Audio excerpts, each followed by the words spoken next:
Hello সবাইকে।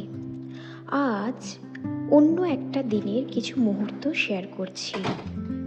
কটা বাজছে ওটা? 3টে।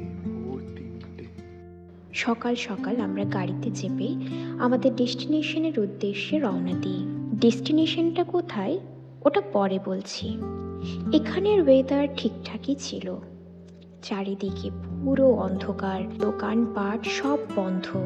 মোটামুটি 1 ঘন্টা পর আমরা একটা ট্রেকিং জিপে উঠি। এখানের ওয়েদার বেশ ঠান্ডা। জিপে ফার্স্টে সমতল বা মেইন রোড দিয়ে নিয়ে গেলেও এখন রাস্তা কতটা খাড়ায় উতরায়। ট্রেকিং জিপের এই অ্যাডভেঞ্চারটা সেই ছিল। আমাদের বেশ ভালো লাগলো। প্রথম এক্সপিরিয়েন্স ছিল ট্রেকিং জিপে। আমরা নিদ্রাচ্ছন্ন বনজগতের বুক চিরে আমাদের ডেস্টিনেশনের দিকে এগিয়ে যেতে থাকি। রাত্রের আকাশের ধ্রুবতারা ঠিক জানান দিচ্ছে আমি আছি। কোথায় যাচ্ছি আমরা? মাউন্ট বাটুর।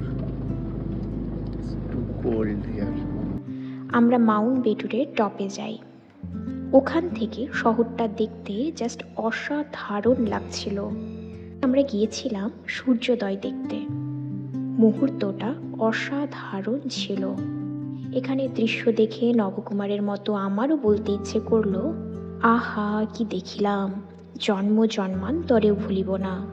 আরও অসংখ্য টুরিস্ট এভাবেই ট্রেকিং করে সানরাইজ দেখতে এসেছে। মেঘগুলোকে দেখে মনে হচ্ছে না সূর্য ওঠার সাথে সাথে ওদেরও ঘুম ভেঙে গেছে। ওরাও যেন ধীরে ধীরে নিজেদের আধিপত্য বিস্তার করছে। সানরাইজ দেখতে দেখতে ব্রেকফাস্ট করার ফিলিংসটা সত্যিই অন্যরকম। দেখতে দেখতে যে মেঘগুলো এতক্ষণ আমাদের থেকে দূরে ছিল ওরাও কাছে আসতে শুরু করলো। আমার এই জায়গাটা থেকে যেতে ইচ্ছে করছিল না। মনে হচ্ছিল আর একটু থাকি। মোটামুটি সবাই সানরাইজ দেখে বেরিয়ে পড়েছে। আমরা তখনও ওখানে বসে। কিছুক্ষণ থাকার পর আমরাও আস্তে আস্তে আমাদের পরের ডেস্টিনেশনের উদ্দেশ্যে বেরিয়ে পড়লাম। সাথে ক্যামেরা বন্দি করলাম সুন্দর ভোরের একটা মনোরম দৃশ্য।